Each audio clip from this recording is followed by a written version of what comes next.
வணக்கம், வணக்கம் நண்பர்களே. அதாவது கடலுடைய ஆழம் தெரியும். அதனுடைய ஆழம் தெரியுமா? செந்தில் பாலாஜி வழக்கு வந்து பார்த்தீங்கன்னா, கபில் சிபில் சொன்ன வினோதமான ஒரு பாயிண்ட். அத பற்றி தான் இந்த வீடியோல நம்ம முழுமையா பார்க்க போறோம்.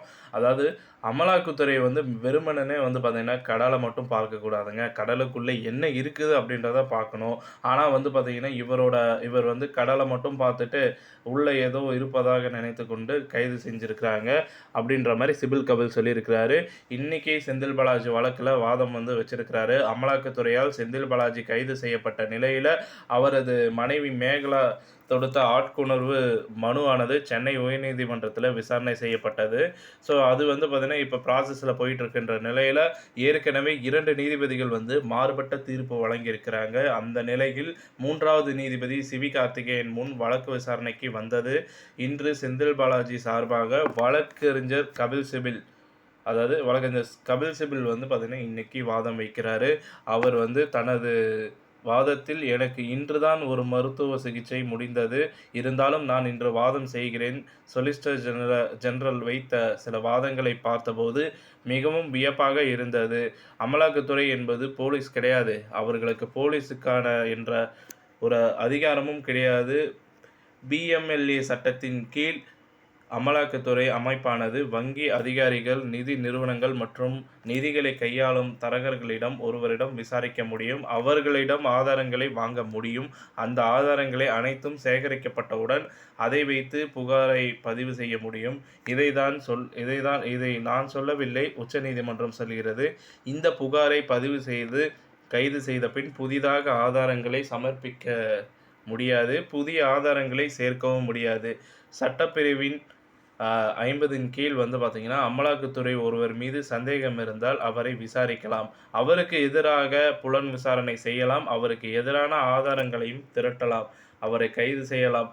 அதன் பின்பு வந்து பார்த்தீங்கன்னா, ஆதாரங்களை திரட்ட நினைக்கக்கூடாது. முழுமையாக ஆதாரங்கள் இருந்தால் முழுமையான ஆதாரங்கள் இருந்தால் மட்டுமே ஒருவர் குற்றம் செய்தவராக கருதப்பட்டால் மட்டுமே அவரை வந்து கைது செய்ய முடியும். ஏனென்றால் இவர்கள் போலீஸ் கிடையாது. போலீஸ் ஒருவரை கைது செய்ததால் சந்தேகத்தின் பெயரில் அவரை விசாரிக்கலாம். ஆனால் அமலாக்கத்துறை அப்படி செய்ய முடியாது. போலீஸ் பவர் இருக்கும் என்றால் அமலாக்கத்துறை ஏன் இருக்க வேண்டும்? போலீஸ் இருந்தாலே போதுமே. அமலாக்கத்துறைக்கும் போலீஸுக்கும் இருக்கும் ஒரே அதிகாரம், அவர்களால் கைது செய்யப்பட்டவரை கோர்ட்டில் ஆஜர்படுத்த முடியும். அதுவும் கூட 24 மணி நேரத்தில் கைது செய்யப்பட்ட நபரை அமலாக்கத்துறையினர் கோர்ட்டில் ஆஜர்படுத்த வேண்டும் என்பது நிதர்சனமான உண்மை. பிஎம்எல்ஏ சட்டத்தின் கீழ் வந்து பார்த்தீங்கன்னா, அமலாக்கத்துறை வந்து புலன் விசாரணை மட்டுமே வந்து பார்த்தீங்கன்னா செய்யலாம். கைது செய்த பின் ஒருவரை விசாரிக்க முடியாது. இதை நான் சொல்லவில்லை, உச்சநீதிமன்றம் சொல்கிறது. நான் தவறு செய்தேன் என்று அவர் கருதினால் கூட எனக்கு எதிராக ஆதாரம் இல்லாமல், ஆவணமாக ஆதாரம் இல்லாமல் அவர்களால் என்னை கைது செய்ய முடியவே முடியாது. செந்தில் பாலாஜி விவகாரத்தில் இப்படித்தான் கைது செய்துள்ளனர். செந்தில் பாலாஜி கைது செய்யப்பட்டதற்கான காரணத்தை அவரிடமே கூட வந்து பார்த்தீங்கன்னா சொல்லவில்லை அப்படின்ற மாரி சொல்லப்படுது. அமலாக்கத்துறை சட்டத்திற்கீழ் மட்டுமே வந்து பார்த்தீங்கன்னா நடவடிக்கைகளை எடுக்க முடியும். கைதுக்கு முன் என்ன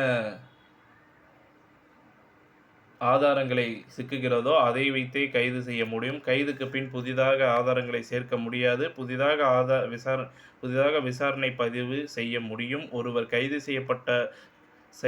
செய்யப்பட வேண்டும் என்றால் அவருக்கான ஆதாரத்தை அமலாக்கத்துறை கொண்டிருக்க வேண்டும். அமலாக்கத்துறை வெறுமனே கடலை மட்டும் பார்க்கக்கூடாது. கடலுக்குள்ளே என்ன இருக்கிறது என்று பார்க்க வேண்டும். ஆனால் இவர் கடலை மட்டும் பார்த்துவிட்டு உள்ளே ஏதோ இருப்பதாக நினைத்து கொண்டிருக்கிறார்கள். ஸோ இத்துடன் இந்த செய்தி தகவலானது முடிவடைகிறது. இந்த செய்தி தகவல் பிடிச்சிருந்தால் லைக் பண்ணுங்கள், ஷேர் பண்ணுங்கள். நன்றி, வணக்கம்.